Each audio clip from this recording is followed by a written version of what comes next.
Hi everyone. So this is a continuation for the freezing point depression lab. The goal in this lab, as you remember from the first video, is you want to use the change in the freezing point of the solution as you add solute to the solvent to calculate, use this property to calculate the molar mass of an unknown compound. So we have an equation that we talked about in the prior video on how to convert that to molar mass. Now, what you have to do experimentally then would be to measure a couple of different freezing points. So the first freezing point you're going to measure is the freezing point of your solvent, PDB, paradichlorobenzene, and that's your TF naught. And then what you're going to do is add some unknown solute to it. So you'll be given an unknown solute, which is in the solid form. You're going to add some of the solid into the PDB and then remeasure its freezing point. And then you can do it a third time by adding some more unknown. So in total, you'll be doing 3 experiments, and all of these are measuring freezing points. So how do you determine the freezing point? The best way is to plot temperature of a liquid as it cools down. So in other words, temperature versus time. And what you're going to start with is, as you see in this graph, is you see the data points I show here by the black dots. And what happens is you start at high temperature here in this region. So at this point, what exists is the liquid, okay? And as the temperature goes down, which is coming down here, as the temperature goes down, the liquid slowly hardens up and turns into solid, and you can see it in the test tube. And as it cools down, it slowly becomes solid. At some point, you'll see that the temperature stops dropping, and then it starts to level out, as shown on this part of the graph. Okay? So then what you want to do is you want to basically plot this in Excel once you collect the data. So each of these dots is a data point. Once you collect the data, you're going to plot this in Excel, and then the intersection point of the 2 curves would correspond to the freezing point of the pure solvent. Okay? So you'll be doing this for your PDB solvent, your paradichlorobenzene. And because we know that the paradichlorobenzene solvent has a freezing point of around 60 degrees.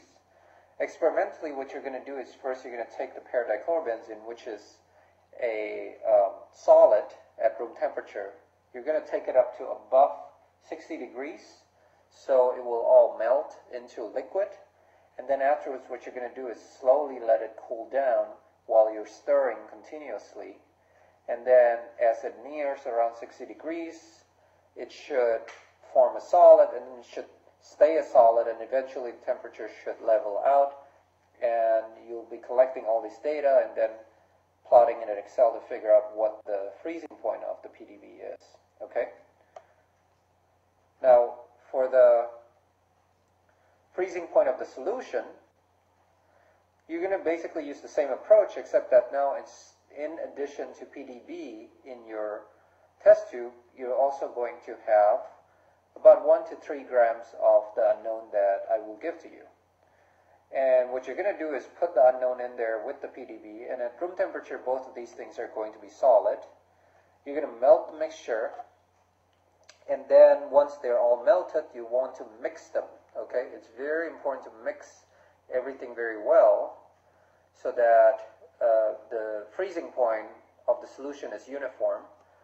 And then once you mix it very well, you just let it cool down. And as it cools down again, you want to continue mixing.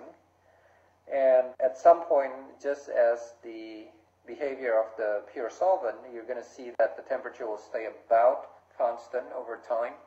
And then taking the intersection of 2 curves, you're going to see the freezing point of the solution, which here is indicated by this blue dot right here in the bottom curve. Okay, so the top one is for the pure solvent, and then the bottom one is for the solution. One thing to note is that a lot of times when we're doing this experiment, what happens is when the solution cools down, as illustrated here by the red dots, a lot of times it would cool down and actually go a little lower than expected and then go back up here. Okay, so the temperature will actually dip a little bit down here. This is what's referred to as supercooling of a liquid. In other words, a liquid going beyond its freezing point, but still remaining a liquid. And then at some point it has a trigger event that would make it into a solid, which is this line right here. So what you want to do here is avoid, you don't want to be fooled into thinking that the freezing point is somewhere down at the bottom when it's actually here. So you want to always draw these two intersecting lines, and then the freezing point of the solution would be the intersection between those two points right there. Okay, those two curves. Now, supercooling is actually an interesting property of a liquid, and some, certain liquids have unique properties that are only found in the supercooled state. We're not really interested in exploring supercooling in this class. However, you can definitely Google this information and find out more about what supercooling does to liquid and what unique properties they might have in the supercooled state. Okay, so after you do that experiment, you're going to repeat it one more time by adding some more of your unknown. So remember that initially you add about 1 to 3 grams, then you're going to add some more, and the total mass that you have in your test tube along with your PDB, so then you have that, but you also have your unknown, which I'm indicated by blue here, and then you have your PDB. Okay, all of those will again be melted, and then you're going to mix them again, and then afterwards making sure that they all cool down, and then you can get your third data set. So again, there's 3 data sets that you need to collect. So what I'm doing here is just showing you some of the equipment that you'll be using, which is very straightforward. You need your PDB, paradichlorobenzene, which comes in these reagent bottles right here. And they're the same ingredient as mothballs. Basically, it's very similar like crush mothballs. It's the same component that are being used for those. So they're going to smell very strongly. And as a result, when we do the experiment, we're actually going to be doing all the experiments in the fume hood. Okay? But this is your PDB. You're going to take this PDB and put it into one of these larger test tubes that are going to be provided to you, which comes in complete with a stirring rod attached to a stopper. Okay? And the stopper has 2 holes. The other hole is going to accommodate a thermometer. Sometimes the thermometer doesn't really fit in there, so you have to maybe slide the thermometer around an opening as the stopper is lifted. Okay, so the PDB is going to go into this test tube. The unknown, when you're doing the unknown experiment, is also going to go to the same test tube. So the unknowns are going to come in these little vials, and they have a number on it, and you want to make sure you write that number for your unknown. The setup of the experiment is shown right here. This is a little bit of a cartoon showing a ring stand complete with a clamp. And in the clamp, what you want to do is you want to take your test tube along with the stirring rod and then clamp it right there. Okay, just as shown in the picture. And then you want to also put in a thermometer along with the stirring rod. So both stirring rod and thermometer will be inserted into the test tube. Now again, like I said earlier, sometimes the thermometer might not fit. So if this is your tube and here's your stopper, sometimes it might be necessary to put the thermometer on the side like this, as opposed to going straight through the stopper, because a lot of times the hole in the stopper is not big enough to accommodate the thermometer.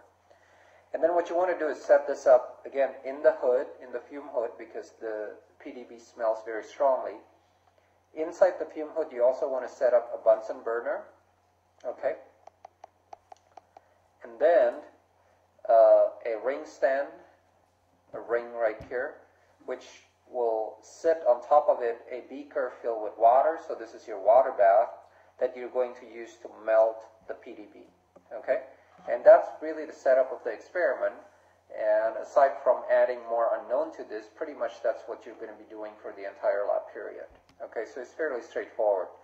The Bunsen burner, there is a, you can connect it to a tubing as usual. So there's a little tubing that connects to the Bunsen burner. The outside of the hood, around the outside of the fume hood area, there's several valves. One of the valves would say gas on it, and that's the valve that you would connect the Bunsen burner to. Okay? And that's pretty much is the lab that you'll be doing for the freezing point depression.